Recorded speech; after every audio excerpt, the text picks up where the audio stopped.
मैंने आपको बताया कि क्यों क्यों किसी व्यक्ति के पैर कांपने चाहिए, क्यों किसी व्यक्ति की धड़कनें बढ़नी चाहिए।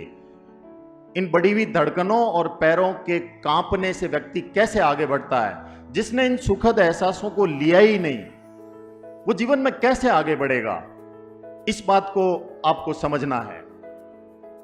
तो मैं आपको एक बहुत छोटी सी 2 मिनट की आत्मविश्वास की एक कहानी को सुनाता हूं।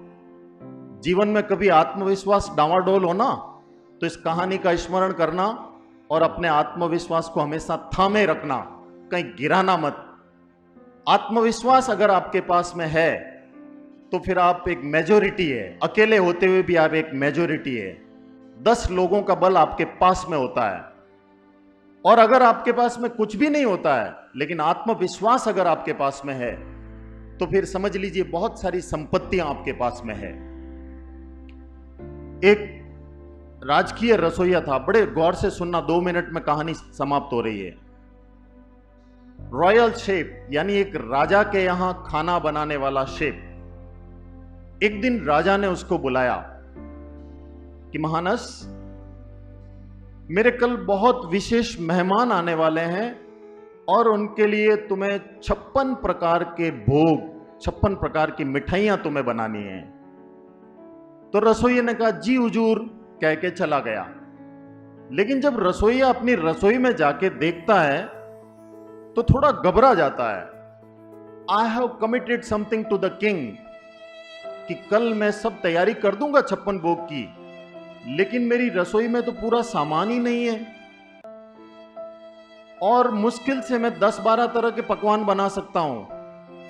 और फिर मैं दोबारा जाके राजा से अगर कहूं कि मैं ये सब नहीं कर सकता तो मुझे लगता है आई विल बी फायर्ड, मुझे जॉब से निकाल दिया जाएगा, क्योंकि ये मैं नहीं कह सकता राजा को। खैर, उसने अपना आत्मविश्वास नहीं खोया और दूसरे दिन सुबह मेहमान आ गए, पंक्तिबद्ध बैठ भी गए।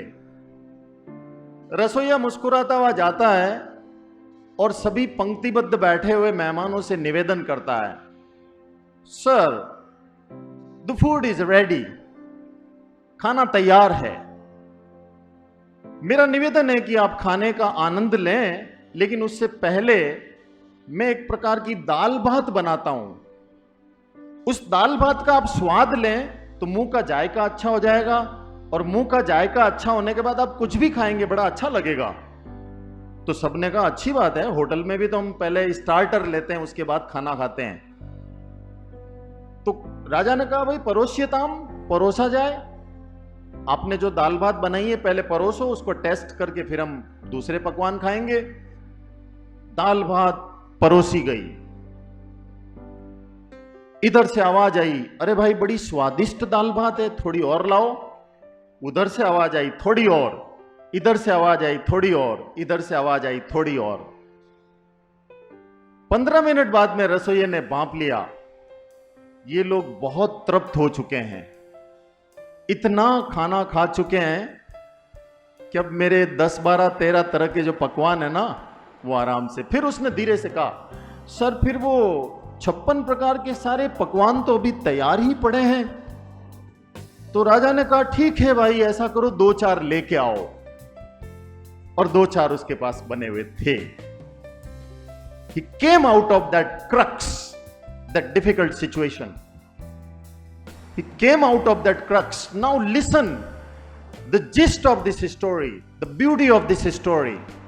क्या था ये जो उसको उस डिफिकल्ट सिचुएशन से बाहर ले आया? यकीनन शायद आप सोच चुके होंगे कि यह आत्मविश्वास था रसोइये का। ये उस रसोइये का आत्मविश्वास था कि मेरी दाल भात खाने के बाद में दूसरा कोई और कुछ मांग ले, ऐसा हो नहीं सकता। मैं अगर आरएस की परीक्षा में अपीयर होता हूं और फेल हो जाऊंगा, ऐसा हो नहीं सकता। मैं अगर आगे बढ़ करके क्रिकेट बॉल को बाउंड्री के बाहर पहुंचाना चाहता हूं तो जाएगी बॉल, अंदर गिर जाएगी, कोई कैच कर लेगा, ऐसा हो नहीं सकता। यह हर जगह पर अगर व्यक्ति का आत्मविश्वास होता है, this is my effort and what I am, you have to know. आपको अगर अपनी मूलभूत क्षमताएं पता है, अपनी कोर कॉम्पिटेंसीज पता है कि मैं किन चीजों के लिए बना हुआ हूं, आप उनका सबसे बेस्ट उनको भुनाएं।